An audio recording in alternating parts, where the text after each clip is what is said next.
highlighted in the research and organize your literature review around these in line with the aims of your research.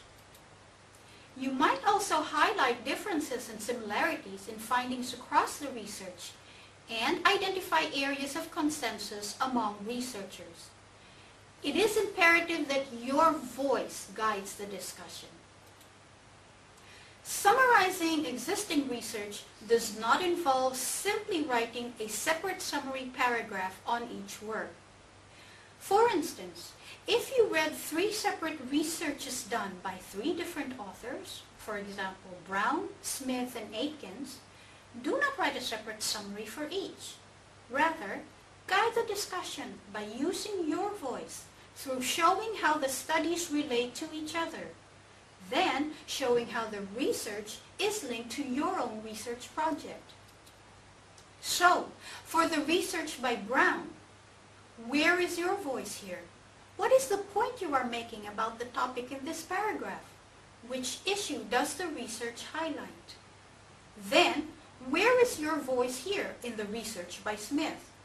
What is the relationship between Brown's research and Smith's research?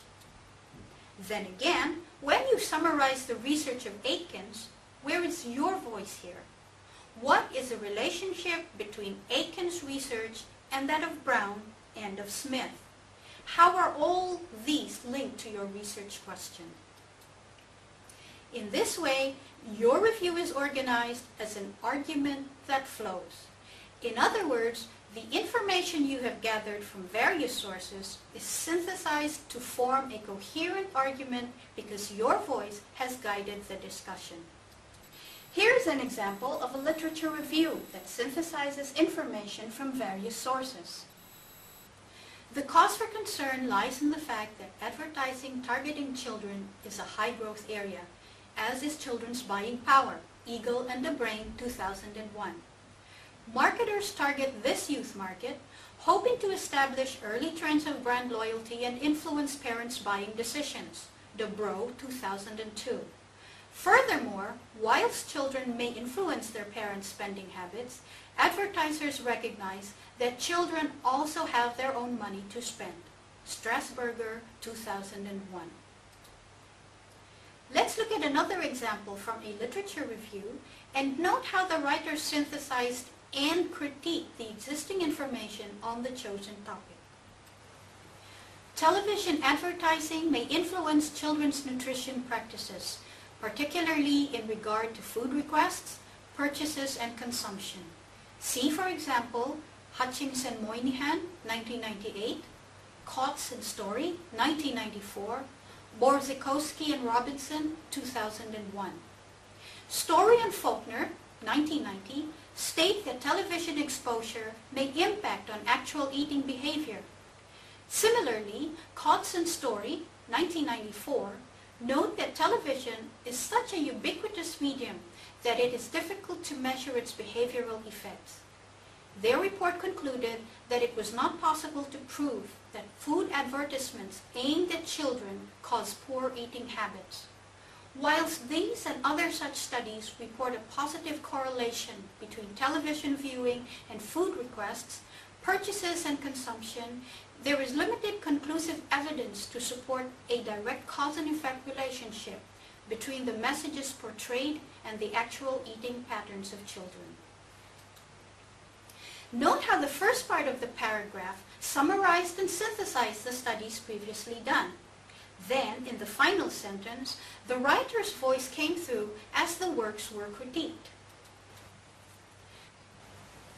In synthesizing information from sources, you may use the following points as guide.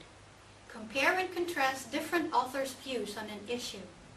Group authors who draw similar conclusions. Criticize aspects of methodology. Note areas in which authors are in disagreement.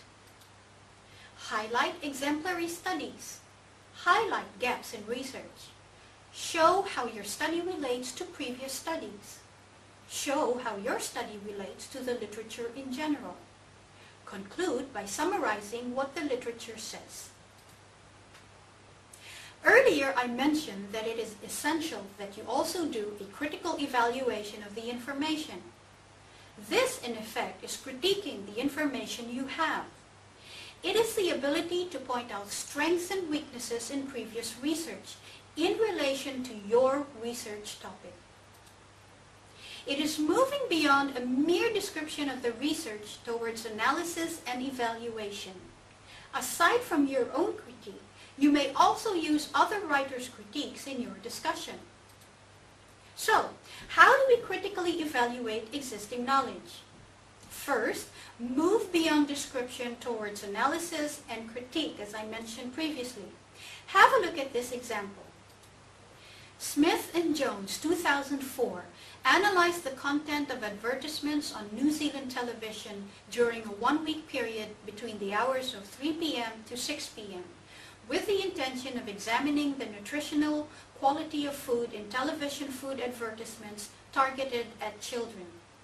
They found that the majority of the food advertisements analyzed were for foods that were high in fat, sugars, and sodium. This is a description only of the study conducted by Smith and Jones.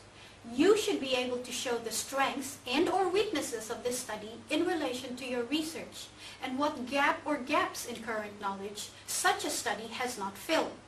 So, you would follow the description with the following statements. The study provides a basis for comparing advertising patterns over time.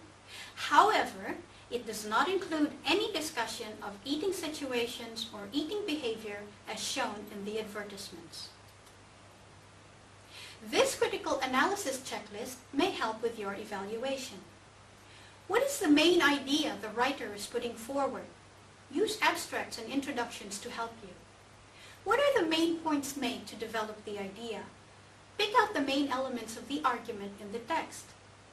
What kind of evidence is provided to support the points? What is the quality of this evidence? Do you agree with the writer's conclusion or conclusions? Was the text written in response to another text?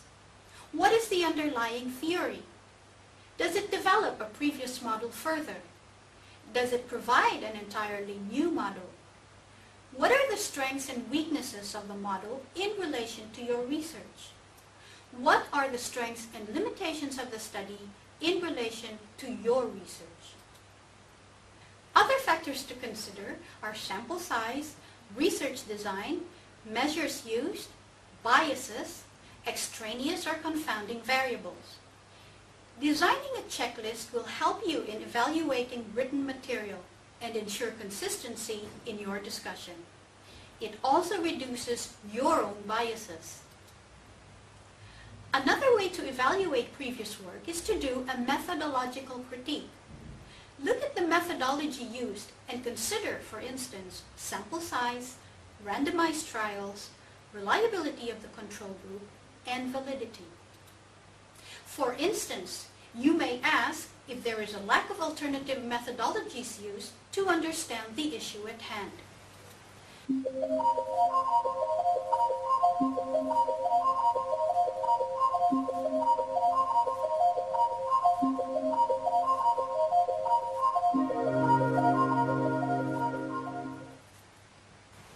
We are now ready to write.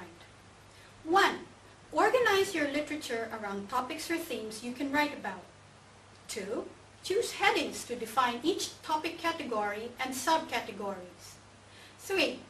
At this stage, do not be concerned with the overall picture of how topics will link. 4.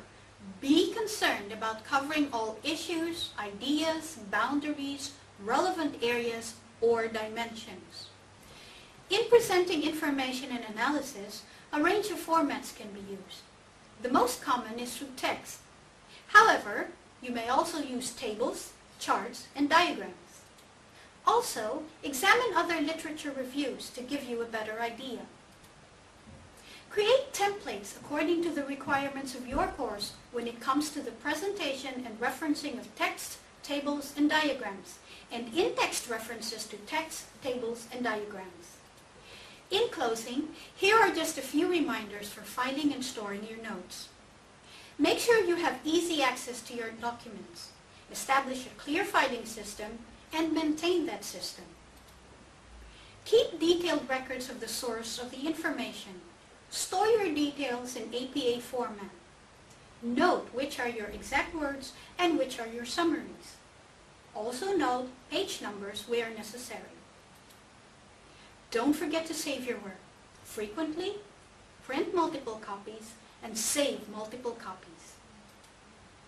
So, what have we covered in this lecture? First, we have defined what a literature review is. Second, we looked at how to organize a literature review.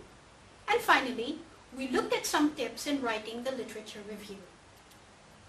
I hope this lecture has helped you gain a better understanding of what a literature review is all about.